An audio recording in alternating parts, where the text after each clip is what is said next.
नमस्कार दोस्तों, मेरा नाम नागपुर है। हम बात करने जा रहे हैं कक्षा 12वीं के बाद बच्चे करियर का कैसे चुनाव करें। अ, तो उस कड़ी में सबसे पहले मैं यह बात आपसे कहना चाहूँगा कि कक्षा 12वीं के रिजल्ट्स आ चुके हैं और एक जो हमारे देश में एक बुरी बात जो मुझे लगती है वह है प्रतिशत।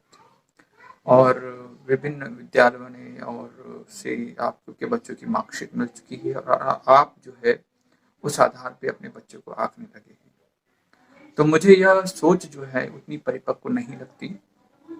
तो आप लोगों से मेरा एक निवेदन है कि कृपा कर अपने बच्चों को उनके प्रतिशत से न मापें। प्रतिशत या किसी परीक्षा में आने वाले अंक आपके बच्चे की प्रतिभा का कोई पैमाना नहीं है। यह पैमाना सिर्फ एक हमारे पास कोई दूसरी व्यवस्था उपस्थित नहीं है, इस कारण इस पैमाने को लाया गया है। और आपने देखा होगा और आपने सुना भी होगा, हमारे देश में, विदेशों में बहुत सारे लोग ऐसे हैं जिनकी संख्या बहुतायत में है, जिनके प्रतिशत या फिर यह अंक इतने ज़्यादा अंक नहीं थे और उन्होंने विश्व में कीर्तिमान स्थापित किया अपने क्षेत्र में, वह काफ़ी आगे गए।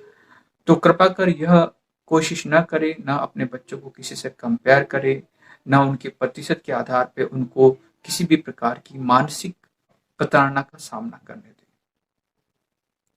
तो इस विषय का विशेष ध्यान रखिए, क्योंकि अगर इस तरीके की बातें करते हैं तो कहीं ना कहीं भावनात्मक रूप से आपके बच्चे प्रभावित होते हैं। मैं आपसे आशा करता हूँ कि यह आप आगे नहीं करेंगे। दूसरी बात है कि ना दूसरों के बच्चों की प्रतिशत पूछने की का कष्ट करें कि भाई आपके बच्चे की प्रतिशत कितने हैं, कितनी, मुझे नहीं लगता कि एक अच्छी बात है। आगे बात है ये है कि अब आपके बच्चों की कक्षा 12वीं से वह उनके रिजल्ट्स आ चुके हैं, उन्होंने कक्षा 12वीं की कक्षा पास कर ली है। अब उनकी आगे के करियर को हमें निर्धारित करना है और इसमें बच्चे और माता पिता दोनों का बहुत महत्वपूर्ण योगदान होता है। और इस समय लिया गया निर्णय बहुत हद तक और बहुत सारे बच्चों के करियर को निर्धारित करता है। तो हमें कई प्रकार की विशेष सावधानियों का ध्यान रखना पड़ेगा। बच्चे जिस प्रकार के, हम सभी का व्यवहार एक जैसा नहीं होता, हम सभी में प्रतिभाएं एक जैसी नहीं होती। उसी प्रकार से हमारे बच्चे भी अलग अलग प्रतिभाओं के साथ होते हैं और हमें उन्हीं आधार पर उनके साथ उनके करियर के निर्धारण में उनका साथ देना चाहिए।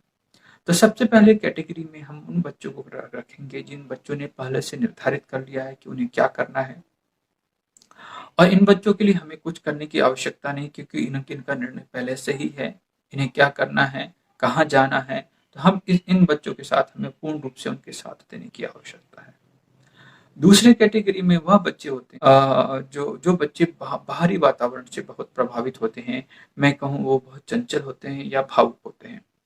इन बच्चों में प्रतिभा बहुत होती है, लेकिन ये भावनात्मक रूप से बहुत ज़्यादा दूसरी चीज़ों से प्रभावित होते हैं। यह चाहे वो कोई मूवी हो, कोई दोस्त हो, कोई मोटिवेशनल बात हो, उस आधार पे अपने करियर के निर्णय को समय समय पे परिवर्तित करते रहते हैं। तो इस समय हमें विशेष ध्यान देने की आवश्यकता है कि हमें अपने बच्चे की वास्तविक प्रतिभा को समझें, उसके साथ बैठकर बातें करें और उसके बाद किसी भी निर्णय पे जाएं। आपको जो और बच्चों से मेरा निवेदन है कि तुरंत तुरंत जो छोटे छोटे आप जो भावनात्मक रूप से जो आप निर्णय लेते हैं उस पे कभी ना जाएं। आप अपने इंटरेस्ट को देखें कि आपके लॉन्ग टर्म में क्या इंटरेस्ट है। आप पिछले 1 साल या 2 साल में किस विषय में आपको ज़्यादा मजा आता है, कि जैसे चाहे किसी बच्चों को मैथमेटिक्स में ज़्यादा मजा आता है, किसी बच्चों को आर्ट में ज़्यादा मजा आता है, किसी बच्चे को डिज़ाइन में ज़्यादा मजा आता है, तो किसी को कंप्यूटर में आता है। तो उस आधार पे आप पहले अपने आप को जानें और उस आधार पे निर्णय लें। यह बहुत ही महत्वपूर्ण है।